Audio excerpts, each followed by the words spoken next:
Bonjour Benoît. Bonjour Philippe. Vous êtes pompier, ça c'est votre métier? C'est exact, c'est mon métier. Depuis quelques années? Depuis 11 ans. Ah oui. Pompier professionnel, mais vous êtes aussi président de l'association qui s'appelle Project Rescue Ocean, qui milite en faveur de l'environnement et plus particulièrement des eaux. Expliquez-nous ce projet. Donc c'est un projet qui est né sur les réseaux sociaux suite à mon constat que j'ai fait quand je suis rentré de la région parisienne, parce que j'ai grandi dans l'Hérault en fait, dans l'Hérault bien sûr, je suis bessanais.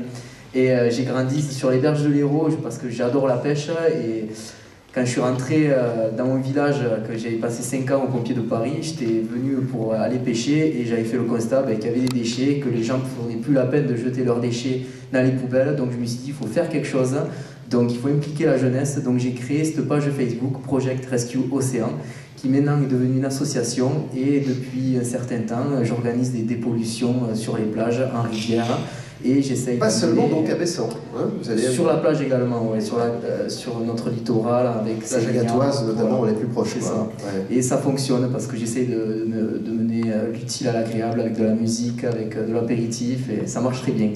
Comment ça se passe? Vous allez dans les écoles ou comment vous sensibilisez les jeunes à cette propreté qu'on doit avoir? Alors exactement, je me suis donné des objectifs en fait. Quand j'ai créé cette page Facebook, c'était pour faire de la sensibilisation sur les réseaux sociaux adaptée aux nouvelles générations. Et ensuite, je me suis déplacé dans les écoles pour sensibiliser la jeunesse et montrer les images de notre littoral. Parce qu'on parle des océans du monde, mais on ne parle pas devant notre porte comme on sait. Vous avez raison, on a des enfants dans le public. Je vais prendre cette demoiselle qui est là. Tu veux bien venir à mes côtés? On va faire un cours pratique. Benoît. Allez, très bien. Hein, voilà. J'ai une petite jeune fille dont j'ai oublié le prénom, mais elle va me le répéter. Justine. Justine, viens à mes côtés, Justine. Voilà, est-ce que tu jettes, toi, les déchets sur le bord de l'Hérault? Non. Bon, là, on a une jeune fille qui est bien éduquée. Mais imaginons qu'elle voit un déchet par terre. Qu'est-ce que vous lui dites, Benoît? Alors, on peut prendre, quand on tombe sur un déchet, l'initiative de le jeter à la poubelle, mais aussi de dire à la personne qui l'a jeté, parce qu'en fait, quand on va dans les écoles, on fait de la sensibilisation, mais c'est aussi les enfants qui sensibilisent les plus grands, donc les parents. Mais quand on trouve un déchet sur le bord de la plage, on voit rarement la personne qui l'a jeté, c'est ça le problème. C'est ça le problème, c'est pour ça qu'on organise des journées dépollution. Tu connaissais l'histoire de cette association?